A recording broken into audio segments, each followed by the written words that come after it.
Paano dapat isagawa ang paglilingkod sa Panginoong Diyos? Anong aral ang dapat sundin at sampalatayanan sa ikapagtatamo ng buhay na walang hanggan? Upang ating matiyak ang kasagutan, suriin natin. Muli pong sumasa inyo ang programang ito ng Iglesia ni Cristo ang Suriin Natin. At sana po muli namin kayong makasama sa ating gagawing pagtalakay. At tulad po ng dati, kami po ang inyong makakasama. Ako po ang kapatid na Israel Solano. At ako naman po ang kapatid na Gerson Guevara. Sa pagkakataong ito, mga kaibigan at mga kababayan, ang talakayin natin ay ang itinatanong at ipinagtataka ng iba. Alam mo kapatid na Gerson, sinasabi nila, bakit daw kailangan pa na ang tao ay mag-iglesia ni Kristo, di ba? Na ang ating iniaaral, naririnig nila sa atin, kailangang maalis tayo sa sanlibutang ito. Yan ngayon ang susuriin at pag-aaralan natin. Ano ba ang ibig sabihin nun? Bakit kailangan yon? At bakit kailangan na umanib ba sa iglesia ni Kristo? Para masagot natin yung mga tanong na yan, magsuri tayo at ang ating pinakabatayan at saligan, walang iba po kundi ang mga katotohanang nakasulat sa Biblia. Kaya simulan natin, kapatid na Jason, bakit ba kailangan pang alisin ang tao sa sanlibutan? At ano kaya ang dahilan? Mababasa po natin ang sagot yan, kapatid na Israel. Dito po sa aklat po ng Efeso, sa 2 at 12. Ganito po ang itinuturo ng apostol na si Pablo. Na kayo ng panahong yaon ay mga hiwalay kay Kristo, na mga di kabilang sa bansa ng Israel at mga taga-ibang lupa tungkol sa mga tipan ng pangako, na walang pag-asa at walang Diyos sa sanlibutan. Mga kaibigan, yan po ang dahilan kung kaya't kailangan pang alisin sa sanlibutan ng tao. Gaya po ng ating nabasa, kapatid na Israel, sa sanlibutan ay wala pong Diyos. At hindi lang po walang Diyos, ang sabi nga ni Apostol Pablo, walang pag-asa at walang Diyos sa sanlibutan. Ano kaya ang katumbas nung banggit na walang Diyos sa sanlibutan? Baka kasi isipin ng iba, kapatid na Jason, nawawala ang Diyos. Di ba? Kaya alamin natin, sangguniin natin yung ibang salin ng Biblia. Anong katumbas nung banggit ng Biblia na yung mga hiwalay kay Kristo, walang pag-asa at walang Diyos sa sanlibutan? Ang babasahin po natin ay saling ang salita ng buhay sa Efeso 2:12 pa rin po. Ganito ang nakasulat. Iwalay kayo noon kay Kristo at hindi kabilang sa Israel. Wala kayong bahagi sa tipan at pangako ng Diyos sa kanila. Wala kayong Diyos o pag-asa sa kaligtasan. Kapatid na Israel, hindi po pala ang ibig sabihin na walang Diyos sa sanlibutan, nawawala po ang ating Panginoon Diyos. Nilinaw po dito sa mga talata na ating binasa na wala kayong Diyos. Sa makatwid, wala pong Diyos ang mga tao po ng sanlibutan. Bagamat sabihin na nating kumikilala sa Diyos, pero yung kalagayan pala nila itself, nga, walang Diyos. At ang sabi pa nga dyan, walang pag-asa sa kaligtasan. Walang Diyos o pag-asa sa kaligtasan. Kaya yung pinag-uusapan dito, kapatid na Gerson, hindi yung pisikal na ang tao aalisin mo sa mundong ito. Kundi ang pinag-uusapan dito, yung kalalagayan ng tao. Na kapag siya nasa sanlibutan, ang sabi, hiwalay siya niya kay Kristo, walang pag-asa, walang Diyos sa sanlibutan, na ang ibig sabihin, walang pag-asa sa pagtatamo ng kaligtasan. Kaya nga, dapat alisin, di ba? Para ang tao makatiyak ng pagtatamo ng kaligtasan. Pero suriin pa natin, bakit kaya walang Diyos gayong sinasabi naman ng iba na sila naman ay kumikilala sa Panginoon Diyos? Ganito naman po ang mababasa natin. Aklat po ng mga awit sa 14:2-3. Tinutunghan ng Panginoon ang mga anak ng mga tao mula sa langit upang tingnan kung may sino mang nakakaunawa na hinahanap ng Diyos. Silang lahat ay nagsihiwalay. Sila'y magkakasama na naging kahalay-halay. Walang gumagawa ng mabuti. Wala kahit isa. Mga kaibigan, yan po ang dahilan kung bakit sinasabi ng Biblia na walang Diyos po ang mga tao na nasa sanlibutan. sapagkat nang hanapin po ng ating Panginoon Diyos yung mga kumikilala sa Kanya, ang sabi nga po sa talata na ating binasa, silang lahat anya ay nagsihiwalay. Walang gumagawa ng mabuti, wala kahit isa. Ang katumbas lang nung walang gumagawa ng mabuti, ang ginagawa nila masama. Opo. Ika nga. Wala Ang- pong sumusunod sa mga utos ng ating Panginoon Oo, Diyos. humiwalay sila sa ating Panginoon. Opo. Yun pa naman ang hinahanap ng ating Panginoon Diyos sa mga taong kanyang nilalang Opo. na sundin ang kanyang mga aral at ang kanyang mga utos. Pero gaya nga ng binasa natin, ang sanlibutang ito, wala niyang gumagawa ng mabuti, wala, kahit isa na ang katumbas, humiwalay sila sa ating Panginoon Diyos. Oh. Dahil doon, ano ang masamang ibinunga sa tao, sa sanlibutan ito, dahil nga sa walang gumawa ng mabuti, sabi ng Biblia, kundi humiwalay sa ating Panginoon Diyos. Pakinggan po ninyo mga kaibigan, ang nakatala po dito sa aklat ng Ecclesiastes sa 9 at 3, ganito po ang ating mababasa. Ito nga ang isang di magandang nangyayari sa ibabaw ng lupa. Iisa ang kinasasapitan ng lahat. Habang ang tao'y nabubuhay, panay na kasamaan ang kanyang iniisip at ang hantungan ay kamatayan. Dahil nga po sa walang gumagawa ng mabuti, nang hanapin ng ating Panginoon Diyos, ang naging hantungan po ng tao dahil gumagawa ng masama, kamatayan. Ngayon, mapapahamak. Opo. Ibig lang sabihin hindi nga magtatamo ng kaligtasan. Kaya nga banggit kanina ni Apostol Pablo, walang Diyos o walang pag-asa sa kaligtasan. Kasi nga, ang tao, ang ginawa po ay kasamaan. Wala niyang gumawa ng mabuti. Kaya ang hantungan ay kamatayan. Yan naman ang suriin natin ngayon. Bakit? Dahil sa ginawang kasamaan ng tao, ang naging hantungan niya ay kamatayan.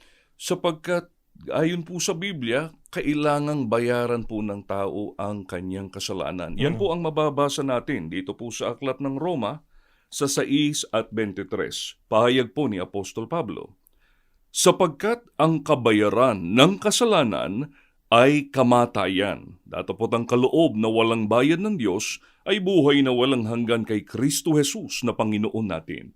Mga kaibigan, maliwanag po sa itinuro ni Apostol Pablo, kailangang pagbayaran ng tao yung kanyang kasalanan.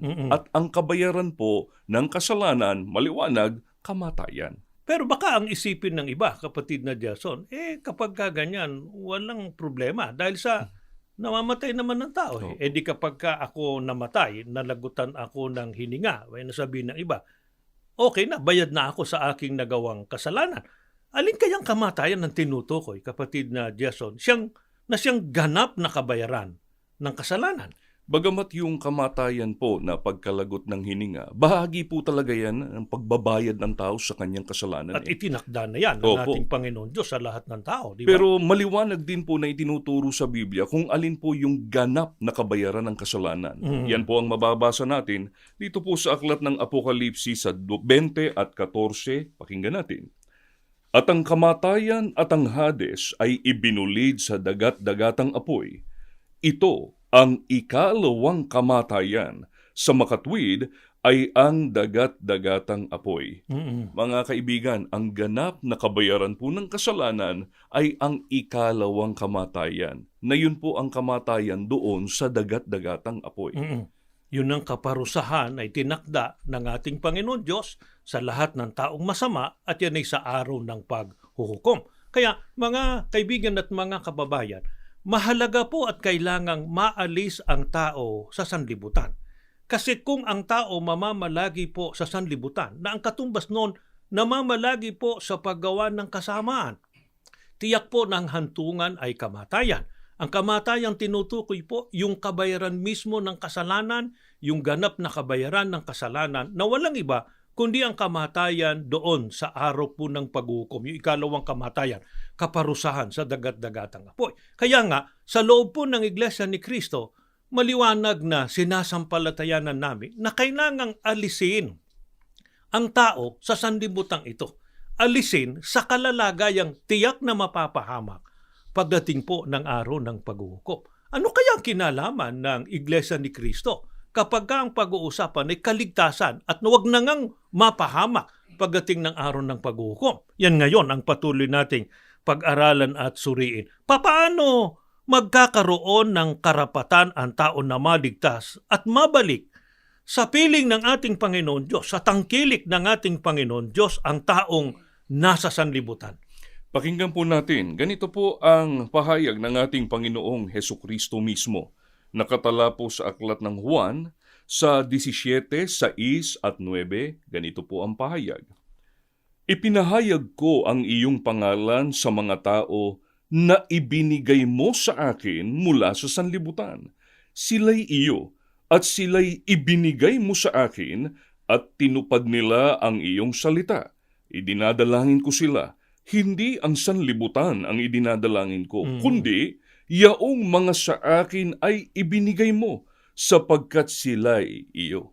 Kapatid ng Israel, dito po sa mga talata na ating binasa, meron pong binabanggit ang ating Panginoong Hesukristo na mga tao na mula sa sanlibutan, ibinigay po sila sa ating Panginoong Hesukristo. Sino ang nagbigay? Ang ating Panginoong Diyos po. Kaya nga po sa bahagi ng panalangin ng ating Panginoong Hesukristo, ang sabi po niya, idinadalangin ko sila, hindi ang sanlibutan ang idinadalangin ko, kundi yaong mga sa akin ay ibinigay mo sapagkat sila'y iyo. Kaya maliwanag na talagang aalisin sa sanlibutan di ba? Opo. At ang mag-aalis ang Panginoon Diyos at ibibigay sa ating Panginoong Hesukristo. Maliwanag ang pahayag nga ng ating Panginoong Hesukristo sa kanyang panalangin. Opo. Baka naman ang sabihin ng iba, kami ang tinutukoy dyan. Kasi kami ang mga sumampalataya at kumilala sa Panginoong Hesukristo. Kaya kami ang tinutukoy na mga ibinigay ng Panginoon Diyos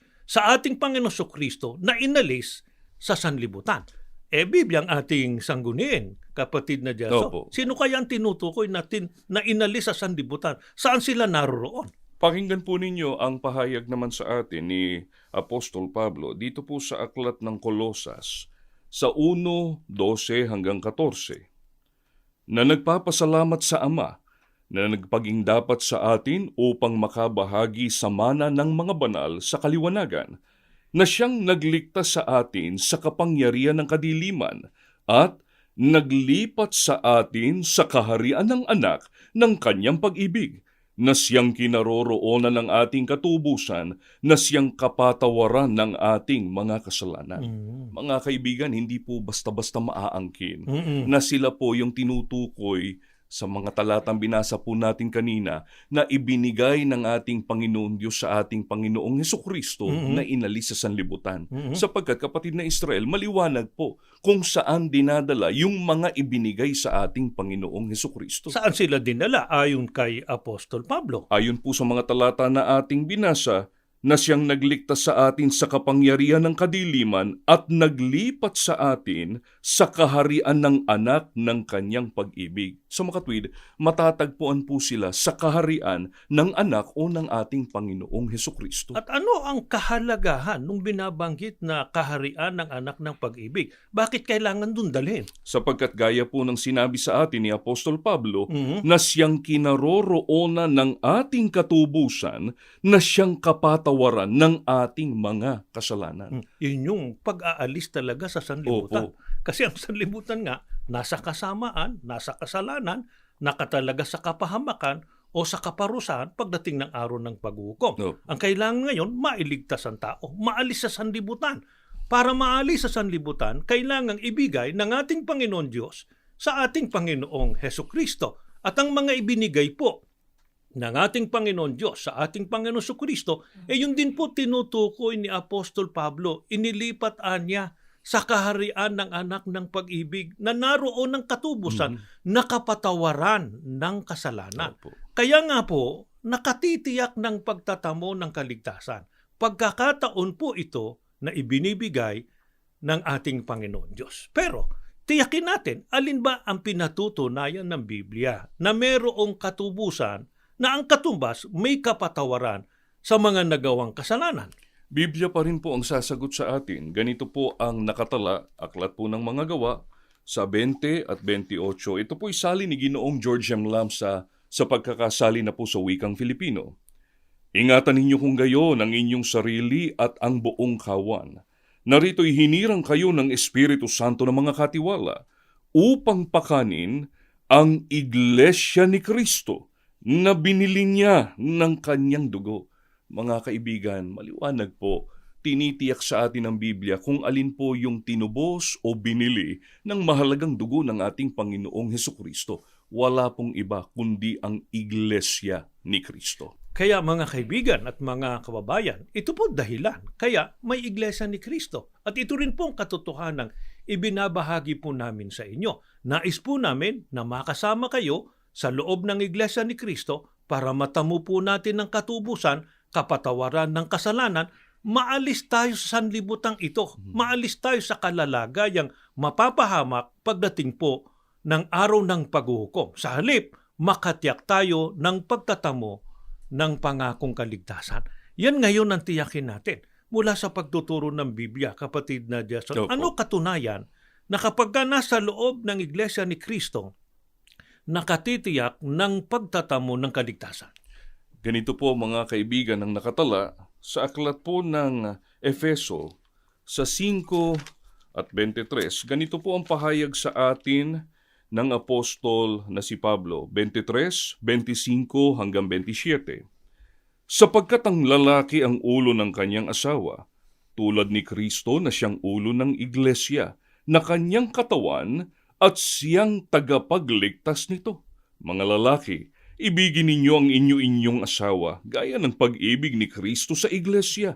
Inihandog niya ang kanyang buhay para rito, upang ang iglesiya'y italaga sa Diyos matapos linisin sa pamamagitan ng tubig at ng salita. Ginawa niya ito upang maiharap sa kanyang sarili ang iglesia, marilag, banal, walang batik at walang anumang dungis o kulubot. Kapatid na Israel, wala pong duda na ang iglesia po ni Kristo ang ililigtas ng ating Panginoong Hesukristo. Sapagkat gaya po ng sinabi ni Apostol Pablo, ang ating Panginoong Hesukristo ang ulo ng iglesia na kanyang katawan at siyang tagapagligtas nito. At hindi lamang po yun. Ang sabi rin niya sa mga talata na ating binasa, inihandog po ng ating Panginoong Hesukristo ang kanyang buhay para rito upang ang iglesya'y italaga sa Diyos matapos linisin. Ang katumbas lang nung maitalaga sa ating Panginoon Diyos, makatiyak ng pagtatamo ng pangakong kaligtasan pagdating ng araw ng paghuhukom. Mga kaibigan at mga kababayan, sana napansin po ninyo na ang unang nagpahalaga po sa Iglesia ni Kristo ay ang ating Panginoong Hesukristo mismo. Inihandog niya ang kanyang buhay para rito. Ito po ang kanyang tinubos para mapatawad sa kasalanan at makatiyak po ng pagtatamo ng pangakong kaligtasan. Ang Panginoong Hesukristo po walang pagtatalo na siyang tagapagligtas, pero tiniyak po na ang kanyang ililigtas, ang kanyang katawan o ang kanyang iglesia na walang iba kundi ang iglesia ni Kristo. Kaya sana po patuloy kayong magsuri, sumubaybay sa mga programa ng Iglesia ni Kristo, maunawaan po ninyong mga katotohanan ng aming sinasampalatayanan, magkasama-sama tayo, hindi lamang po sa tunay na paglilingkod sa Panginoon Diyos at sa ating Panginoon Kristo, kundi makatiyak tayo ng pagtatamo ng pangakong kaligtasan. Maraming salamat po sa inyong pagsubaybay at bago tayo tuluyang matapos, tayo po muna ay mananalangin. Panginoon po naming Diyos, Opo. maraming salamat po sa iyo. Opo. Sa magandang pagkakataong ipinagkaloob mo sa amin Amen. upang muling mahayag ang iyong mga katotohanan. Amen. Hinihiling po namin sa iyo, aming Ama, lahat po ng naaabot ng programang ito. Amen. Buksan nawa ang kanilang mga puso't isipan, ganap na maunawaan ang iyong mga kalooban, maunawaan ang kahalagahan ng Iglesia ni Kristo Amen. sa pagtatamo ng pangakong kaligtasan. Amen. Patuloy mo pong ingatan ang kabuuan ng iyong bayan. Ingatan po ang aming namamahala. Patuloy kaming mapangunahan sa masisiglang mga paglilingkod po sa iyo. Amen. Pinatawad po kami sa aming mga kasalanan. Ang lahat buong galang po naming hinihiling sa tanging pangalan po ng aming Panginoong Hesukristo. Amen. Amen. Sumain niyo po ang mensahe ng ating palatuntunan sa araw na ito. Maraming salamat po sa inyong pagsubaybay. Hanggang sa muli, Sumaatin nawang lagi ang mga biyaya ng ating dakilang Diyos.